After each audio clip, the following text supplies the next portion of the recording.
said about people eating pets. And there were two levels on which to enjoy this. Well, the first one, I literally enjoyed it. People were like, I can't believe Donald Trump accused people of eating pets. I was like, I love him. It's just hilarious. Who would ever say that? They're eating all the pets. So great. Thank you, Donald Trump. That was awesome. Because first of all, it makes all the right people mad. Like anyone getting red in the face over pet eating. That's not true. That's never happened. No one's ever eaten a pet. Okay. You just outed yourself. You're a liar. So that's the first thing. The second thing is now we're talking about eating pets. And so now that we are, let me just count myself as opposed. Note that if PETA doesn't endorse Trump in the next 24 hours, they're totally fraudulent. I'm serious. People have run for president in this country since the 1780s. Has any presidential candidate ever taken an unequivocal stand against pet eating? None. PETA's been waiting its entire life for this, and they still won't endorse. So I live in Springfield. There's the water tower. A lot of people are asking what's really going on here, and I can tell you that 3 years ago we had a very large population of stray cats, and now they are gone. You don't see any cats. Our visitors are kind of violent, you know, and you'll see them threatening people. They've threatened my family with machetes. It's not a safe place. Most of the stuff that the people are saying to City Hall are true. If you put two and two together, you can figure some stuff out. But it's definitely not somewhere you want to be. Libby, you agree to be videotaped? Yes, sir. Okay, thank you. And what were you? What is it that you do? So I no longer do it. I ended up leaving the job, but I used to work for a gun store in Springfield, Ohio. And how recently was that? This was last year. It's been within the last year. Okay. And you left them about 2023 or sometime in 24? It's been about 10 months since I left, so yes, 2023. Okay. And what were you telling us about gun sales to folks that were undocumented?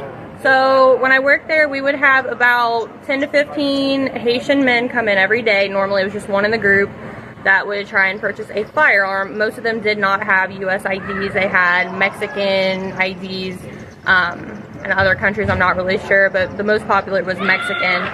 And they would come in trying to purchase firearms, and I was told that I had to process the sales just like everybody else, like I would any other customer. And I would, and they were going through just fine, even though they weren't U.S. citizens, so I would have to put them on the do not sell list so they were not getting firearms. Okay, and so that's not supposed to happen. No, right. No, because I was having U.S. citizens getting put on the do not sell list because they lived in a house that somebody who had lived there before had been on the do not sell list, so they were not allowed to purchase firearms. Okay, but these were all going through? Yes. And you put them on a do not sell list, and then what happened? I was told I was not allowed to do that because it was something with the Second Amendment. Okay, and how many firearms do you think you sold during the time you were there in that situation? Probably 40. Okay, and usually groups of people, but one of them would try to get a gun? Yes. Okay, and anything else you want to share, or things that you noticed when you were there that... Just that there would be large groups. I had one incident. This gentleman came in and he did have a state ID. That was the only one that I had that had an Ohio issued state ID. It did not have his current address on it, and this was my first issue that I've ever had with them. It was the first customer that I had that was Haitian. And I asked him, you know, is this your current address on the license? Because that's something we have to ask everybody. And he said, no, that's not my current address. I said, okay, then I cannot sell you this firearm right now. You're going to have to go to the DMV, get a change of address form, and then we can proceed. And then he looked at me and said, I'm just kidding, that's my address. And I told him, well, you already told me you don't live there, so I can't proceed with this transaction. And I got cussed out. He tried to physically take the gun out of my hands. And then my boss told me just to process it. It wasn't a big deal, even though if it was anybody else, I couldn't have done that. So, do you think that the gun stores are getting pressure, or how is it that they're approving all this stuff? I genuinely, I have no idea. I do know that the store that I worked for, we were told we had to process it. I would call all the other gun stores in the area and tell them what was going on, not to accept it. And so I ended up having to call about 3 to 4 gun stores every time we'd have that issue. Almost every day. Yes. Wow. Okay, thank you so much. Is there anything else you want to say? I probably shouldn't. Okay. Thank you for sharing. We appreciate your honesty and willingness. And we'll get this out and let the word... What's the update? What's been going on the last few days around the United States? What's been going on with the illegal immigrants, the people that are sharing this space with us, they deserve to have the right to happiness and freedom and stuff, because they've put $0 into any of what goes on here in the United States, but they're deserving of it, right? You guys hear what happened in Pittsburgh, Pennsylvania? Let me show you. So it seems this fine specimen is the suspect in a deadly hit-and-run crash in Dormont. Is undocumented immigrant, police say. The fellow, this monster ran through a red light, struck a motorcyclist, killed the motorcyclist, and fled from the vehicle and was later caught. We are seeing more and more and more of these people from Venezuela, from Haiti, that for some reason they just simply flat out cannot drive. They're driving intoxicated, they're driving impaired, they're going to jail for a day, they're getting let go, and they're doing it multiple times over and over and over again. These people are now killing people, and they're trying to find ways to let them go and put them back out on the street. Unfortunately, this guy is actually, unfortunately, but fortunately for us, unfortunately for him, he's going to get charged. This is what they said. During their investigation, detectives learned Riviera Ramirez is not a United States citizen and is an undocumented immigrant. Detectives contacted U.S. Immigration and Customs Enforcement, and we would defer any further questions about Rivera Ramirez immigration status to that agency. Allegheny County, police confirmed to Channel 11 the crash happened Saturday night near the Pioneer and West Liberty Avenues. Christian Sluka, 23, was killed. In an update Sunday evening, police identified Saul Rivera Ramirez, 25, as the driver after the crash. He allegedly got out of the car and ran away from the scene. It's happening all over the place. This is not just one isolated incident.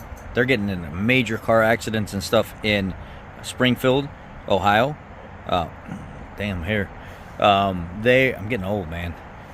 They're constantly, the residents there are like, it's not even safe to be driving on the road with these people anymore. They act like they have no regard for anybody else's life at all, and they drive just like maniacs.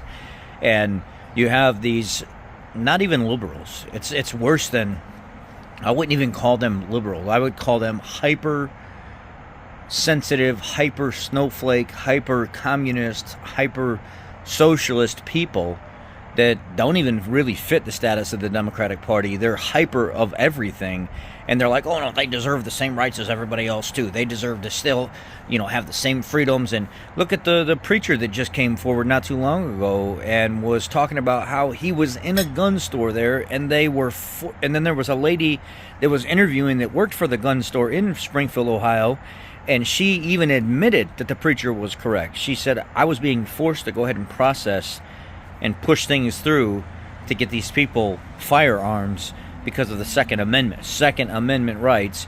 And the preacher was saying the same thing. I couldn't believe it. This guy's standing there and he's trying to buy an AR-15, and they're pushing it through as if he's going to be able to buy it. And I'm like, what the hell is going on?